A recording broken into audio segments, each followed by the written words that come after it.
Kirizagana Sheebah Mulalu. Ensi yonna ekimanyi nti Sheebah Mulalu. Okutta omulalo omutadde ku nnyonyi. Ennyonyi eriko abantu abali mu 3, 3, 5 ba mu 7. Tetwogeza mutima mubi. Singa omwana yagula kaji ka emergency. N'ennyonyi nefuna something wrong. Nevirako abantu 3, abantu 3 oba abantu 5 okufuna something. Something. Singa yingira mu toilet. Nabako byanyiganyiga kuba already ye Mulalu totally mad. Omuntu yetaaga okugenda mu rehab, omuntu yetaaga okujjanjabira tetuganyi. Bwaba mizimu mumukwate mu mutwale bamusabire. Mu mutwale wa mama Sifina bamusamirire.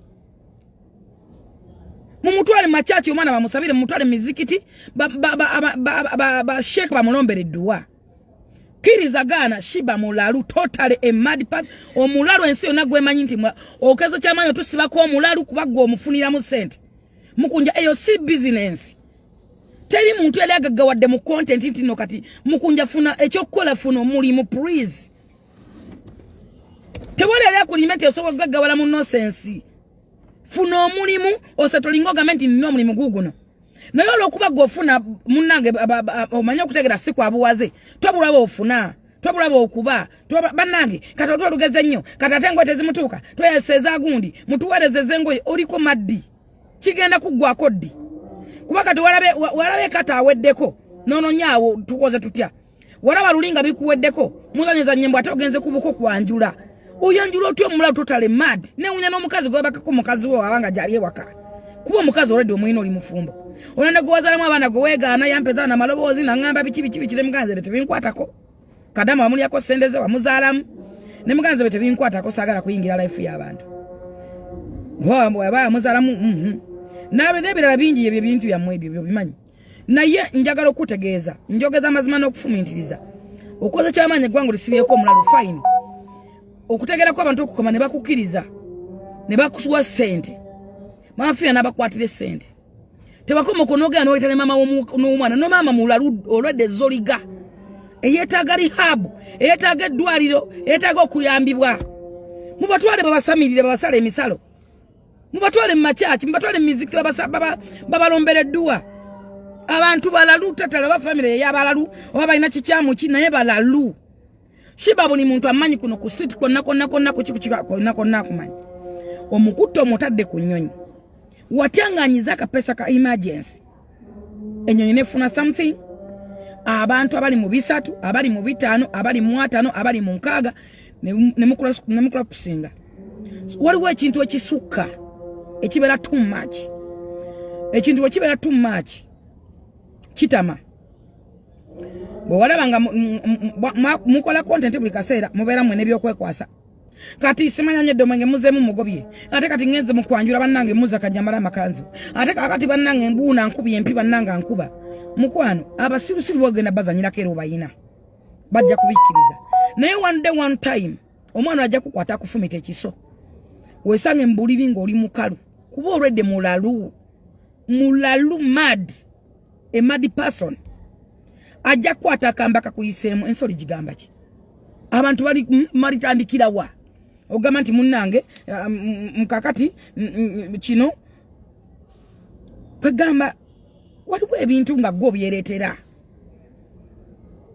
Waliwo ekintu nga kiyitirira nga nebwokyo nga kiri ekitama nga kisuka insufferable. Omanyi kigambo insufferable funa omuntu gwokibuuza. That is too much insufferable. Okutta omulalu omukasa abantu omupise mu bugoye oluto luli njujjudde entumbi lwetaga adwarming eddagala linga ddagala bw'omukuba kisi bw'omukoma batu bw'omuteeka mu sensible za love buli muntu aba ne feeling n'omulalu aba ne feeling nze bujonda abantu bagamba nti bazaala mbalalu ku street nga simanyi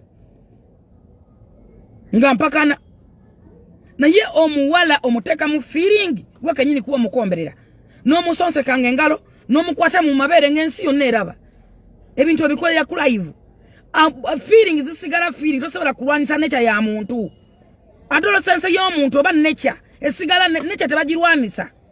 Olaba embwa ze picha, olaba enkoko ze picha, olaba endiga embuzi entulege enkodomali ensoli maze picha katosobola kulwanisa nature ya Sheebah sense boye oba ekibaita adolescence kuba gwo mukwata mu mpatanya gwo mukwata mu nkwawa gwo mukwata mu busomyo no mulaga kiss no wanika ennimi no yagala muso no mukwata mu mabere atoli mulalu omulalu mad goli munyi wanjaga oli mulalu mad gwonyi muyaga enjaga ekulimba nekulaga nti oli na muntu mulamu muli mulumu mwebase mugenze wasami which is good sami waba kyazizako oyo mukazi nga yayimusa kitambo nga kimutisse ekiro n'abasala mwenna omuntu wa kitamba abana amaanyi tosobola mukwata gwe paka mbonyo buyaga lwali muka ne kimutemba bwe kiti osaga nebijjanko negwe omukazi mukwato mutwale mu rehab sente abantu ze basonze singa bamutwala mu rehab singa omukazi oyatere maybe nawe yagala kabampane ne simpase mbu yakukubye okomawo ne simpase Uganda kuba toyina kiddako kata yawedde obadde tusibyeko kata nga kata efuse kata bwe yawedde nononye kiddako nolabanga tone kibozibozi bogera kigatta mwagane sayima be nabikutte namwe mubiraze ne musuka oli muddwaliro bakuba empiso bakusokolo era olaga kamera oli ludda we olaga kamera mutoyeti kamera munsibidde mbonyonye nsibiddeyo mu kamera. That is too much intolerable. That is too much. Ekintu bwe kisukirira kimala ne kitama n'abadde bakufollowinga bagenda kwetamwa n'abadde babawa ssente bajja kubeetamwa babakoowe ekintu bakikoowa kuba tobana kiddako gwe bikasa nozanya bistanti nozanya bicontent nozanya bistanti nozanya ebintu funa omulimu singa sene mama fina ze yabawa mwazikola mu business nofuna wotuula n'ogamba nti wano wali receiving buli lunaku ninaka enjayo n'ensubula n'enzaayo ekintu ekyo mukyerabira nnyo poti we mwagigula eri awo kati jena fuuka amatongo bafuuka amagombe pozi nga mugenda gizikamu abalalu mugikolemu amalalo g'abalalu naye sente nga mukama akwadde omukisa n'okwata ezo sente mulundi gumu kuba kati negye mwagenze kata tosobola kuŋŋamba nti mwagiwadde miliyoni 2 nti muziina chance ogifunye ofunye miliyoni 4-5 zisobola okukola any business newandika nti kosuula ebintu by'amasannyalaze newandika nti kosuula buntu bw'amasimu so asosolezimu ezo sente zisobola ebintu bya asosole ebyo by'amasimu n'ogamba nosuwasuula omuntu business one ejjanga ekula naye gwe ngambe mbu anyway sikwogeddeko mu bubi kuba saagala kwogerako kuba nze tolina kyongattako naye sikwogerako naye bwe mujja mu limelight kintu bwe kisukkirira nga bwe ngambe nti insufferable. That is too much insufferable. Kitama kati twetamiddwa kiraba ate ffe simu zaffe tetwagala kubalaba twako okulaba ebiwemmeneku naye oba oli awo ng'essimu ekikusindikidde oli akikuweereza kutaaginze tisigamba nti tunyumirwa balaba no